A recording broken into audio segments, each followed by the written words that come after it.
At DuraVac, we have a brand promise where we want to make your entire team happy. Our famously tough vacuums will make your entire team happy. Part of making your entire team happy is understanding your application. We've narrowed it down to asking 8 simple questions.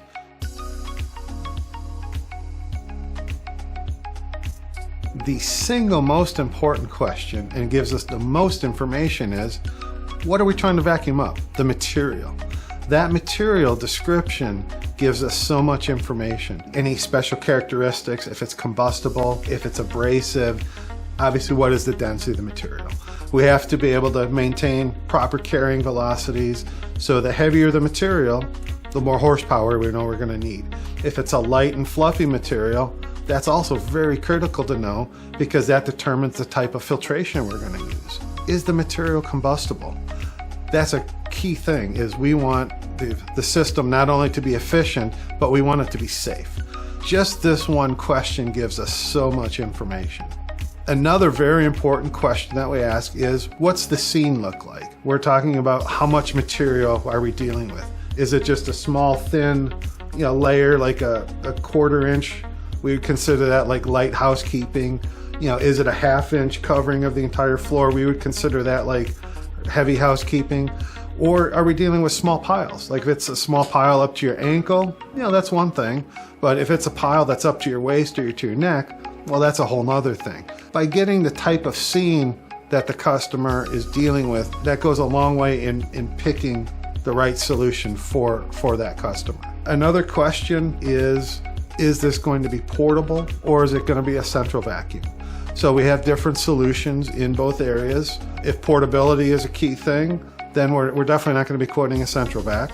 And if it's going to be stationary, then we have a lot of choices there as well, whether it be one of our portables that we turn into a central vac by making it stationary, or it's a full-blown central vac that we design as a stationary solution from the beginning. Another question that is part of this is the length of hose. So do we want to use a 25 or a 50-foot hose? And also when we talk about the hose, we also want to know what diameter. Light housekeeping, we're generally going to recommend 1.5 inches. Heavy housekeeping, we may get into a 2-inch hose. And then if we're dealing with those piles that are up to your waist or up to your neck, that's when we bring out the much bigger hoses, 2.5, 3, 4, maybe even 5 or 6 inch. Another important question that we ask, and what is the furthest point? We want to know the furthest point that you're going to be doing cleanup in location to the vacuum. The furthest point is generally referring to central vacs.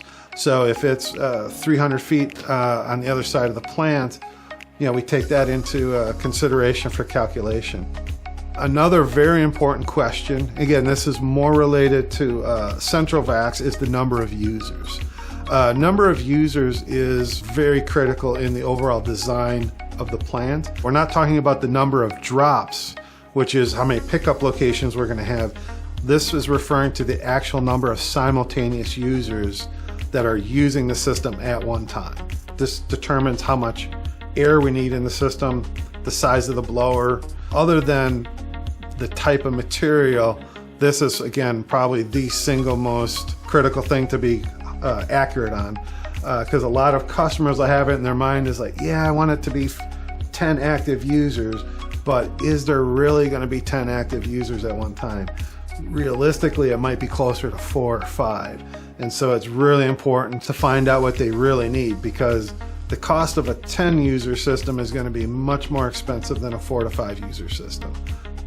Another important question that we need to consider is, where are we going to collect the material in? Do we want to collect it in a hopper? Do we want to collect it in a super sack? Some people want to collect it actually right back into their system. There might be a conveyor belt that we discharge the material right onto. Again, those are all very important things to determine an impact on the design of the system. Is the system going to be inside or outside? If we're in extreme weather conditions, like if you're in northern Canada, if the unit is outside, that's very important to know, because we'll need to put heaters on it. Other areas where it could be important, if it's inside or outside, is related to NFPA compliance. Whether we're using a flameless vent that would be used for indoors, or we can use an explosion vent if it's outdoors. It's important to know if it's inside or outside so we have all the correct options selected for you so that we can give you an optimized solution. Those 8 questions answered, we have most of what we need to give a good solution that's designed for their specific application.